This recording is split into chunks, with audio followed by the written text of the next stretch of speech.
Hello everyone, welcome to my YouTube channel Shahid Ali English speaking classes. English speaking classes का ये 34वां video है।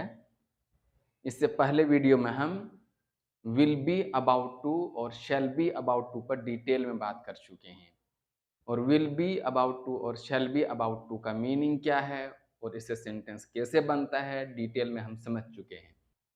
अगर आपने उसे नहीं देखा है तो लिंक डिस्क्रिप्शन में दिया हुआ है, आप उसे ज़रूर देख लें क्योंकि इस वीडियो में हम एबल टू पर बात करेंगे। ये बहुत ही इम्पोर्टेंट वीडियो है, इसीलिए इस वीडियो को आप आखिर तक देखिएगा और इसे अच्छी तरह समझने की कोशिश करिएगा।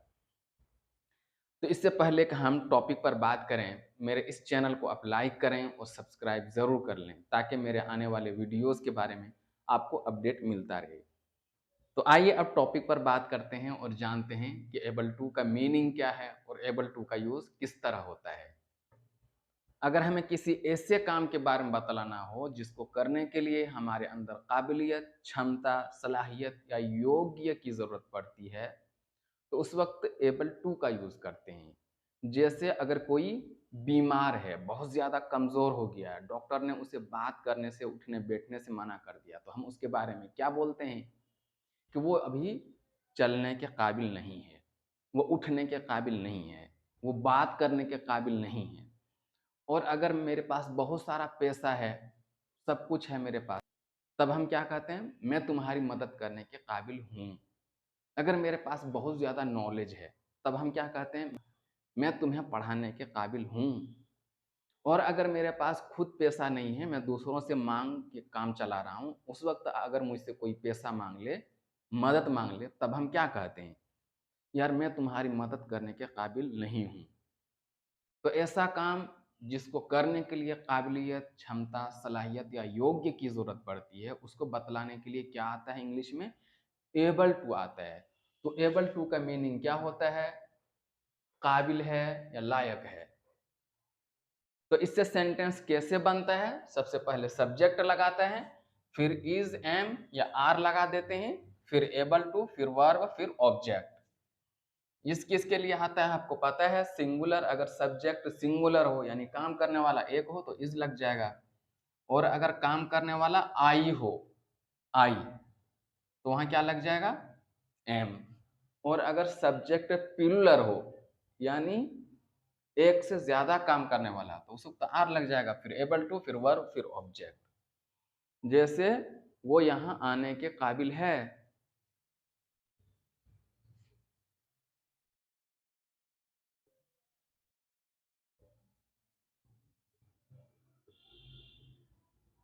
ही is able to come here.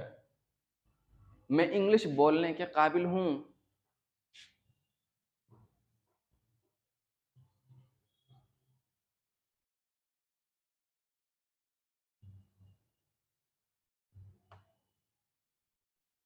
I am able to speak English. वे लोग मुझे पढ़ाने के काबिल हैं।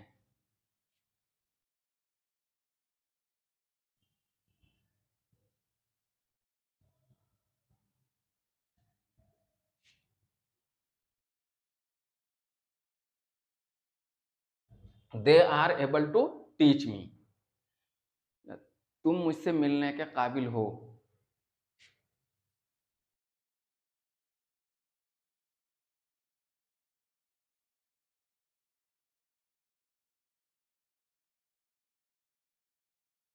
You are able to meet me. तो ये अभी जो सेंटेंस बना, ये किस में बना? अफर्मेटिव का सेंटेंस है। और अगर हमें निगेटिव का सेंटेंस बनाना हो तब हम क्या करते हैं? सबसे पहले सब्जेक्ट लगाते हैं, फिर इज एम आर, फिर नॉट, इज एम आर के बाद नॉट लगा देते हैं, फिर एबल टू, फिर वर्ब, फिर ऑब्जेक्ट। जैसे वो मुझे पढ़ाने के काबिल नहीं है।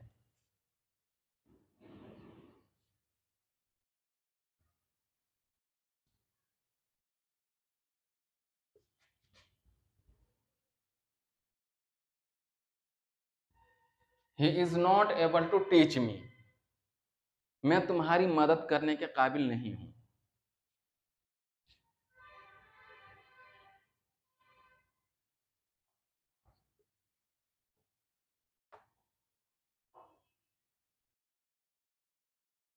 I am not able to help you, तुम यहां काम करने के काबिल नहीं हो।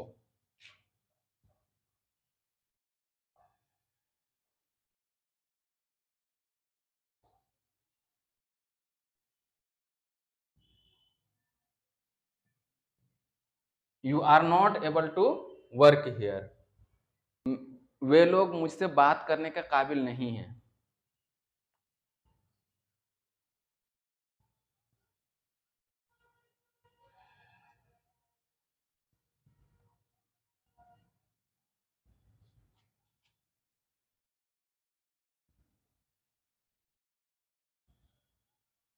दे are not able to talk to me, वे लोग मुझसे बात करने के काबिल नहीं हैं।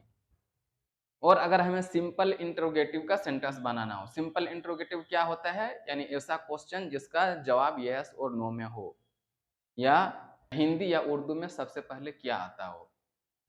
तो उसके लिए क्या करते हैं, सबसे पहले इज एम आर, फिर सब्जेक्ट, फिर एबल टू, फिर वर्ब, फिर ऑब्जेक्ट। जैसे क्या तुम घर जाने के काबिल हो, तो are you able to go to house. क्या वे लोग मुझे पढ़ाने के काबिल हैं।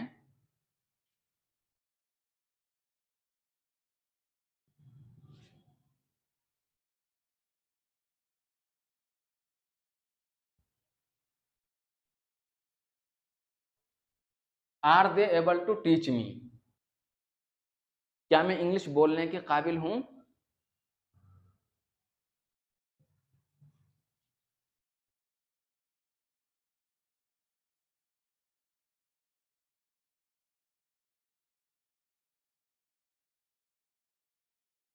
M I able to speak English, क्या वो खाना बनाने के काबिल है, तो is she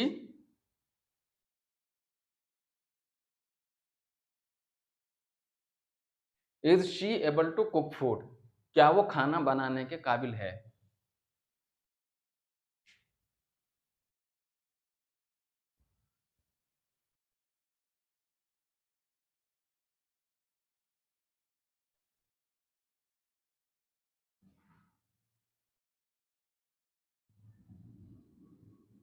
is he able to meet you, क्या वह तुमसे मिलने के काबिल है। और अगर इसका नेगेटिव सेंटेंस बनाना हो तब हम क्या करते हैं, सबसे पहले इज एम आर, फिर सब्जेक्ट, और सब्जेक्ट के बाद नॉट लगा देते हैं, फिर एबल टू, फिर वर्ब, फिर ऑब्जेक्ट। जैसे क्या वो यहाँ काम करने के काबिल नहीं है, तो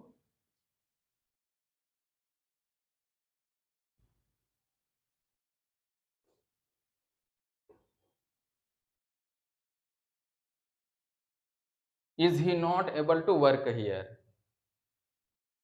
क्या मैं तुमसे मिलने के काबिल नहीं हूं।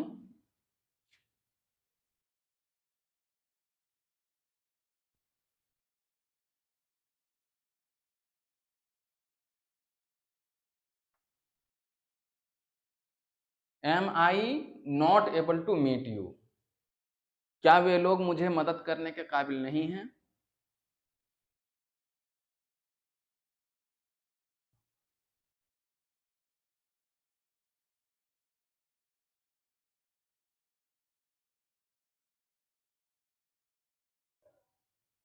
Are they not able to help me, क्या वे लोग मेरी मदद करने के काबिल नहीं हैं। क्या तुम कपड़ा धुलने के काबिल नहीं हो।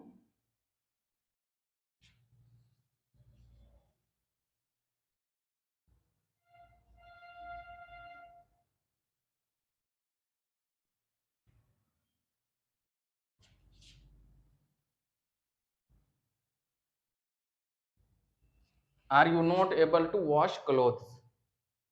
और अगर कॉम्प्लेक्स इंट्रोगेटिव का सेंटेंस बनाना हो, और कॉम्प्लेक्स इंट्रोगेटिव सेंटेंस क्या होता है, ऐसा क्वेश्चन जिसका जवाब यस और नो में ना हो। जैसे तुम यहाँ क्यों आने के काबिल नहीं हो, कौन घर जाने के काबिल है, तुम क्या पढ़ने के काबिल हो। अगर इन सेंटेंस का जवाब अगर यस और नो में देना चाहेंगे तो नहीं हो सकता है। तो अगर हमें कॉम्प्लेक्स इंट्रोगेटिव का सेंटेंस बनाना हो, तब हम क्या करते हैं, सबसे पहले क्वेश्चन वर्ड, फिर इज एम आर, फिर सब्जेक्ट, फिर एबल टू, फिर वर्ब, फिर ऑब्जेक्ट लगाते हैं। जैसे वो क्या करने के काबिल है।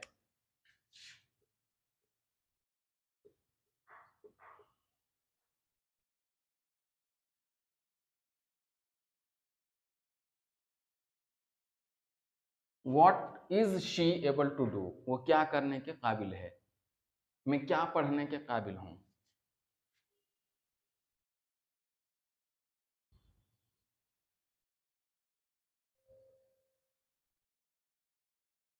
What am I able to read? कौन यहाँ आने के काबिल है।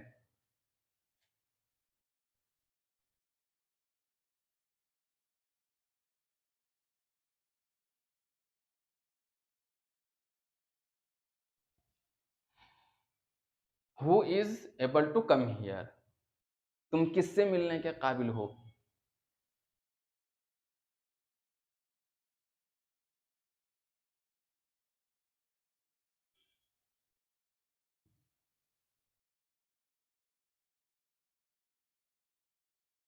Whom are you able to meet? तुम किससे मिलने के काबिल हो।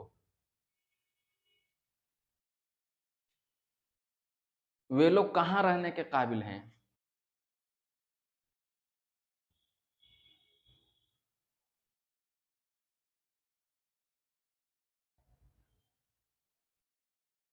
Where are they able to live? वे लोग कहाँ रहने के काबिल हैं।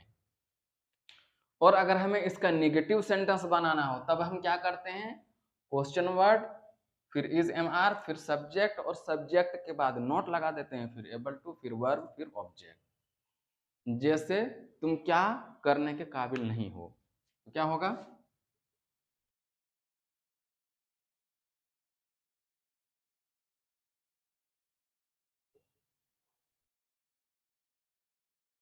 What are you not able to do?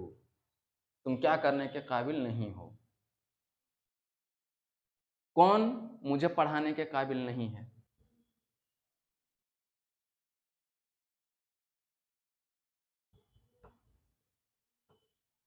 Who is not able to teach me? कौन मुझे पढ़ाने के काबिल नहीं है। मैं किसकी मदद करने के काबिल नहीं हूं, तो क्या होगा।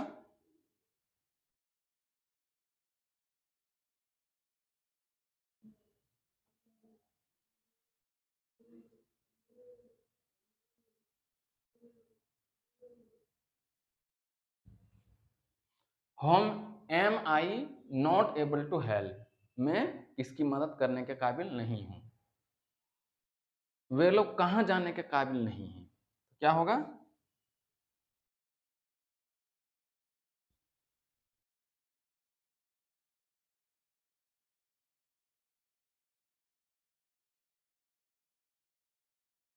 Where are they not able to गो?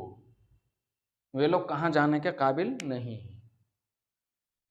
तो आई होप कि आपको एबल टू का मीनिंग क्या है वो समझ में आ गया होगा, और एबल टू से सेंटेंस कैसे बनता है वो भी समझ में आ गया होगा। लेकिन समझना सिर्फ काफी नहीं है, बल्कि इसके ऊपर प्रैक्टिस करना जरूरी है। अगर प्रैक्टिस नहीं करेंगे तो सिर्फ समझने से कुछ नहीं होगा, आप बोल ही नहीं पाएंगे, क्योंकि समझने के बाद आप फिर भूल जाएंगे। जब तक प्रैक्टिस नहीं करेंगे तब तक कुछ नहीं होगा, क्योंकि प्रैक्टिस मेक्स पीपल परफेक्ट। तो अब इससे प्रैक्टिस कैसे करेंगे। तो सबसे पहले क्या करेंगे, subjective pronoun he, she, I, they, you, we, ये लिखेंगे। फिर इज लिख देंगे, क्योंकि इज ये दोनों के लिए आता है। फिर एम लिख देंगे, एम इसके लिए आता है। फिर इन तीनों के लिए क्या आता है, आर। और इसके बाद क्या लिख देंगे, एबल टू, उसके बाद टू के बाद कोई भी वर्ब लगा देंगे। जैसे he is able to read, वो पढ़ने के काबिल है। She is able to read, वो पढ़ने के काबिल है। I am able to read, मैं पढ़ने के काबिल हूँ। They are able to read, वे लोग पढ़ने के काबिल हैं। You are able to read, तुम पढ़ने के काबिल हो। We are able to read, हम लोग पढ़ने के काबिल हैं। अभी रीड हो जाएगा तो दूसरा लगा देंगे।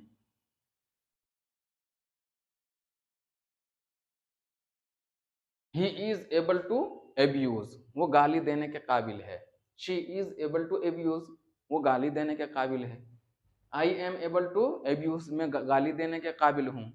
दे आर एबल टू एब्यूज, वे लोग गाली देने के काबिल हैं। You are able to abuse, तुम लोग गाली देने के काबिल हो। We are able to abuse, हम लोग गाली देने के काबिल हैं। जब इससे हो जाए अफर्मेटिव से, इसके बाद नेगेटिव लगा देंगे। नेगेटिव के लिए क्या करना पड़ेगा, आपको यहाँ नोट लगाना पड़ेगा सिर्फ, और कुछ नहीं करना पड़ेगा। He is not able to read, वो पढ़ने के काबिल नहीं है। She is not able to read, वो पढ़ने के काबिल नहीं है। I am not able to read, मैं पढ़ने के काबिल नहीं हूँ। They are not able to read, हम लोग, वे लोग पढ़ने के काबिल नहीं है। You are not able to read, तुम पढ़ने के काबिल नहीं हो। We are not able to read, हम लोग पढ़ने के काबिल नहीं है।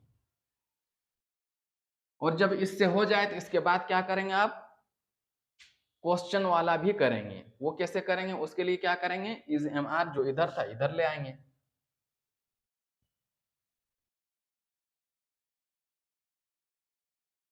Is he able to read, क्या वो पढ़ने के काबिल है। Is she able to read, क्या वो पढ़ने के काबिल है। Am I able to read, क्या मैं पढ़ने के काबिल हूँ। Are they able to read, क्या वे लोग पढ़ने के काबिल हैं। Are you able to read, क्या तुम पढ़ने के काबिल हो। Are we able to read, क्या हम लोग पढ़ने के काबिल हैं। और इसके बाद निगेटिव से भी करके देखेंगे क्वेश्चन वाले में। Is he not able to read, क्या वो पढ़ने के काबिल नहीं है। Is she not able to read, क्या वो पढ़ने के काबिल नहीं है। Am I not able to read, क्या मैं पढ़ने के काबिल नहीं हूँ। Are they not able to read, क्या वे लोग पढ़ने के काबिल नहीं है। Are you not able to read, क्या तुम पढ़ने के काबिल नहीं हो। Are we not able to read, क्या हम लोग पढ़ने के काबिल नहीं है।